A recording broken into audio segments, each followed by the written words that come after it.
Wow, two readings in one day must be a curse or something. I'm not funny.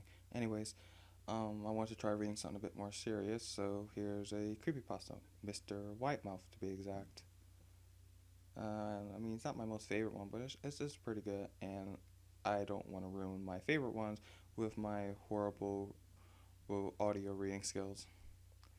Anyways, that's enough rambling. Here's the story. During my childhood, my family was like a drop of water in a vast river, never remaining in one location for long. We settled in Rhode Island when I was 8, and there we remained until I went to college in Colorado Springs.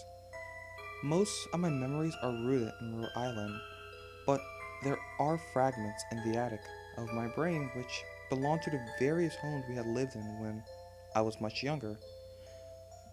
Most of these memories are unclear and pointless. Chasing after another boy in the backyard of a house in North Carolina, trying to build a raft to float on the creek behind the apartment we rented in Pennsylvania, and so on.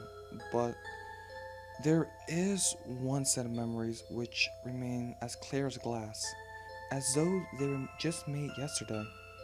I often wonder whether these memories are simply lucid dreams produced by the long sickness I experienced that spring, but in my heart, I know they're real. We were living in a house just outside the bustling metropolis of New Vineyard, Maine, population 643.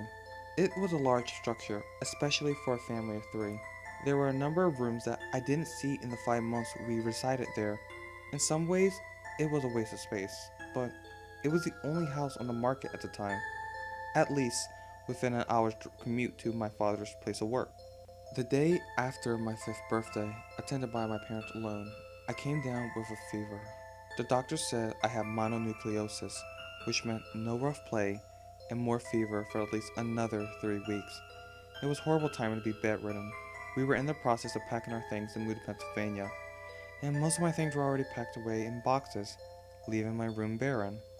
My mother brought me ginger ale and books several times a day, and these served the function of being my primary form of entertainment for the next few weeks. Boredom always loomed just around the corner, waiting to rear its ugly head and compound my misery. I don't exactly recall how I met Mr. Whitemouth. I think it was about a week after I was diagnosed with mono. My first memory of the small creature was asking him if he had a name. He told me to call him Mr. Whitemouth because his mouth was large. In fact, everything about him was large in comparison to his body, his head, his eyes, his crooked ears, but his mouth was by far the largest. "You look kinda like a Furby," I said as he flipped through one of my books. Mr. Whitemouth stopped and gave me a puzzled look. "Furby? What's a Furby?" he asked. I shrugged. "You know, the toy. The little robot with the big ears. You can pet and feed them, almost like a real pet." "Oh!" Mr. Whitemouth resumed his activity. "You don't need one of those. They aren't the same as having a real friend." I remember Mr. Whitemouth disappearing every time my mother stopped by to check in on me. "I lay under your bed," he later explained. "I don't want your parents to see me because I'm afraid they won't let us play anymore." We didn't do much during those first few days. Mr. Whitemouth just looked at my books, fascinated by the stories and pictures they contained. The third or fourth morning after I met him, he greeted me with a large smile on his face. "I have a new game we can play," he said. "We have to wait until after your mother comes to check on you, because she can't see us play it. It's a secret game." After my mother delivered more books and soda at the usual time, Mr. Whitemouth slipped out from under the bed and tugged my hand. "We have to go through the room at the end of this hallway," he said. I objected at first, as my parents had forbidden me to leave my room without their permission, but Mr. Whitemouth persisted until I gave in. The room in question had no furniture or wallpaper. Its only distinguishing feature was a window opposite the doorway. Mr. Whitemouth darted across the room and gave the window a firm push, flinging it open. He then beckoned me to look out at the ground below. We were on the second story of the house, but it was on a hill, and from this angle, the drop was farther than 2 stories due to the incline. I like to play pretend up here, Mr. Widemouth explained. I pretend that is a big soft trampoline below this window, and I jump. If you pretend hard enough, you bounce back up like a feather. I want you to try. I was a 5-year-old with a fever, so only a hint of skepticism darted through my thoughts as I looked down and considered the possibility. It's a long drop, I said. But that's all a part of the fun.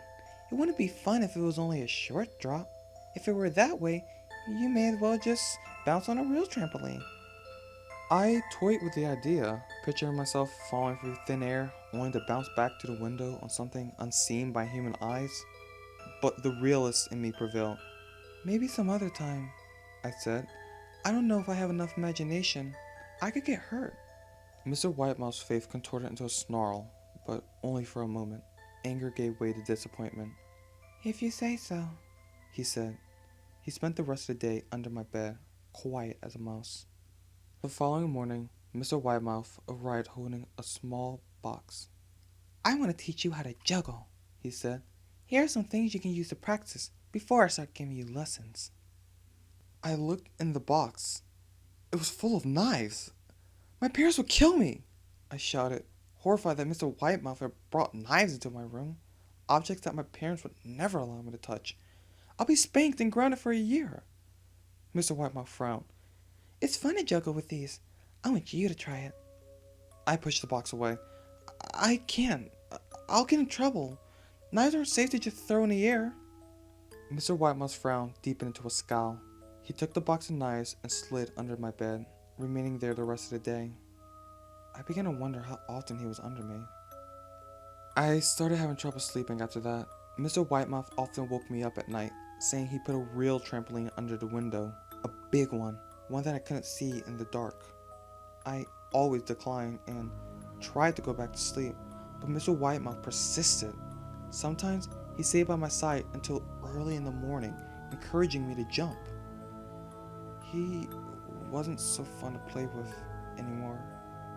My mother came to me one morning and told me I had her permission to walk around outside. She thought the fresh air would be good for me, especially after being confined to my room for so long. Ecstatic, I put on my sneakers and trotted out to the back porch, yearning for the feeling of sun on my face. Mr. Widemouth was waiting for me. I have something I want you to see, he said. I must have given him a weird look, because he then said, It's safe, I promise. I followed him to the beginning of a deer trail which ran through the woods behind the house. This is an important path, he explained. I've had a lot of friends about your age. When they were ready, I took them down this path to a special place. You aren't ready yet, but one day, I hope to take you there. I returned to the house, wondering what kind of place lay beyond that trail. 2 weeks after I met Mr. Widemouth, the last little of our things had been packed into a moving truck. I would be in the cab of that truck, sitting next to my father for the long drive to Pennsylvania. I considered telling Mr. Widemouth that I would be leaving, but even at 5 years old, I was beginning to suspect that perhaps the creature's intentions were not to my benefit, despite what he said otherwise. For this reason, I decided to keep my departure a secret. My father and I were in the truck at 4 a.m. He was hoping to make it to Pennsylvania by lunchtime tomorrow, with the help of an endless supply of coffee and a 6-pack of energy drinks. He seemed more like a man who was about to run a marathon, rather than one who was about to spend 2 days sitting still. Early enough for you? My father asked with a hint of sympathy. I nodded and placed my head against the window, hoping for some sleep before the sun came out. I felt my father's hand on my shoulder. This is the last move, son, I promise. I know it's hard for you, as sick as you've been. Once Daddy gets promoted, we can settle down and you can make friends.